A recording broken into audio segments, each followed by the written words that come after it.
10 at 10. A day full of cleanup for this farm south of Wendell after high winds damaged a grain bin and ripped off part of a roof. Thank you for joining us tonight. I'm Krista Boehm. A cool and windy day wasn't exactly ideal for this farm as they picked up the pieces from what the wind already knocked down during yesterday's storms. Ones that brought heavy rains too, leaving streets in Minto flooded this weekend. Let's go to meteorologist Lisa Green to check in on all the wind and rain. Lisa?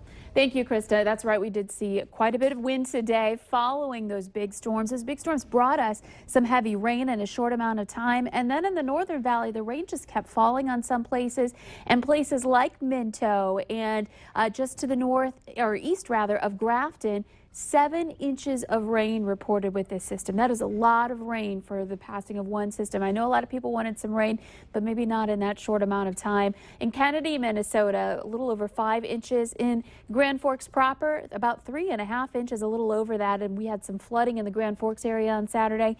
Here in South Fargo, just a measly 1/2 inch of rain that fell in comparison. And a lot of places in the Southern Valley saw lesser rain amounts. Anywhere you see yellows in that 48-hour rainfall graphic, that's where we had at least 1 inch of rain, and of course skyrocketing amounts from there in parts of Walsh and into Marshall County, Minnesota, up into Kitson County as well, some heavy rain.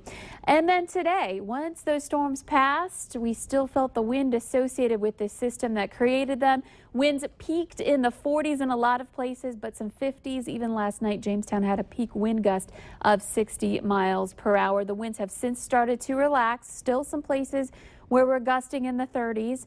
They'll be quieting down tonight, and looks like we'll have a decent work week coming up. I'll have details on that coming up in just a few minutes. A surprising sound for a man outside his home after a car crashed into it off of University earlier this afternoon.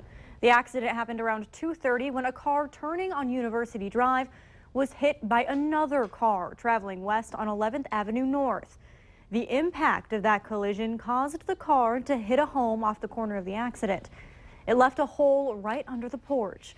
The driver who hit the house was sent to the hospital for her injuries.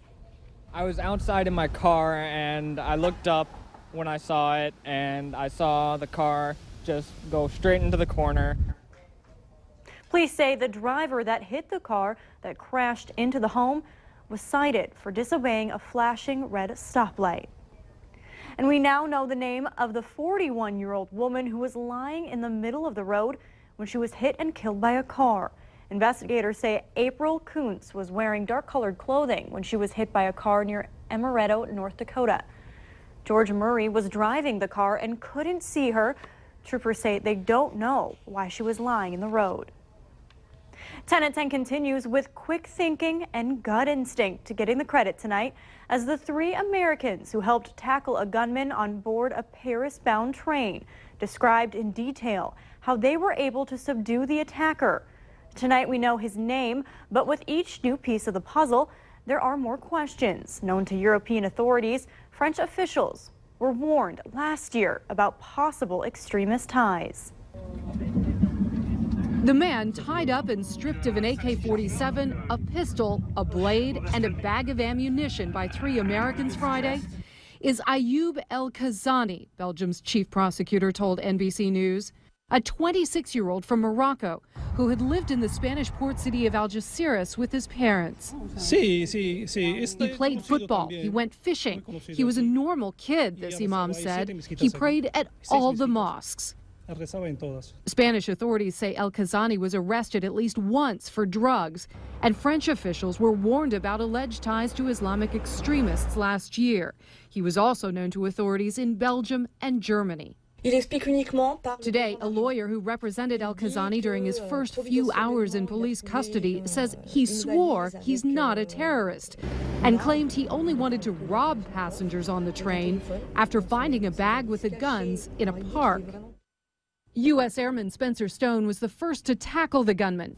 Today, for the first time, he talked about how it happened at a press conference with his childhood friends Alex Scarlatos, a National Guardsman, and Anthony Sadler. It's kind of a long story. Alex just hit me on the shoulder to say, let's go, and ran down, tackled him. We hit the ground. Alec came up and grabbed the gun out of his hand while I put him in a chokehold. It seemed like he just kept pulling more weapons left and right. All three of us started punching him while he's in the middle of us. Stone says he choked the suspect until he lost consciousness. That's Stone with a cut on his neck, helping a passenger who also had a neck wound. In the beginning, it was mostly just gut instinct. I saw Spencer get up, I saw Alec get up, and those were my close friends, so I was just like, I couldn't let them go alone. As for the suspect's claim that he wasn't on board to kill, It doesn't take 8 magazines to rob a train. He seemed like he was ready to fight to the end, so were we.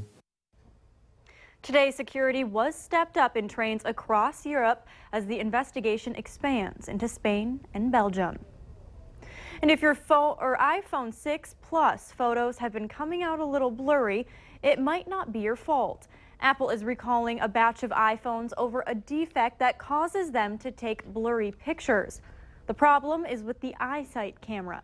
The recall affects phones sold between September 2014 and January 2015. Customers can have the cameras replaced for free at Apple stores, authorized service providers, or by contacting technical support. Hundreds of wheelchairs rolled onto a truck in North Fargo and are headed to developing countries. Wheels for the World has been collecting donated chairs, walkers, and canes for the past 3 years.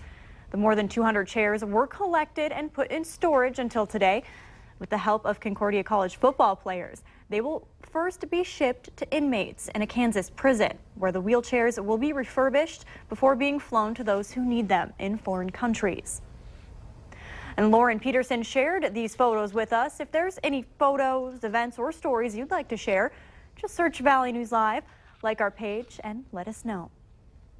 A community is standing strong a week after vandals damaged their church. Dozens gathered for the first service since the Bethany Lutheran Church in McLeod was vandalized. The Ransom County Sheriff says there are no new leads, but church members say officers told them they expect to have the case wrapped up before Wednesday. Valley News Team's Macy Anger found out how the community is moving forward. Songs fill the hymnals. People fill the pews. Emotions fill the room. It's Sunday morning, 9 a.m. at Bethany Lutheran Church in McLeod. I think we're to the point now we're going forward and really not going to let this bad thing pull us down. Paint is still splattered across the floor, the piano, and a decades-old painting. Reminders that a week ago, vandals walked through the doors. I don't think anybody would do that to a church. You always think about the people and what they're going through. And clearly, our response to an event like this is grief. The church is moving ahead, back open for services and events. In 7 days, an insurance adjuster came through to estimate damage. A restoration team is set to look at the painting, and over $1,000 was sent to help with the cost. Members of the congregation say something unexplainable has been happening in that short amount of time. Paint that was splattered on this picture has started to peel off. Maybe there's a reaction between the varnish and the latex paint that was used. We don't know. But it's a great thing. The damage that's been done to these buildings doesn't damage what it is that we do as a church. It's a building, it's a painting, those are things, but we're able to continue to serve, we're able to continue to worship. Those things will continue to go on. With singing and a little laughter, at 10:30 a.m. Sunday morning, dozens left church, ready to start another week. In McLeod, Macy Inger, Valley News Live. Because of the vandalism last week, Cowboy Up organizers canceled the pancake breakfast for the Historical Society. It's now back on, scheduled for next Sunday at the McLeod VFW. All the proceeds will help the Historical Society and the church. We have all the information on Valley News Live, as well as how you can help support the church. Just click on this story.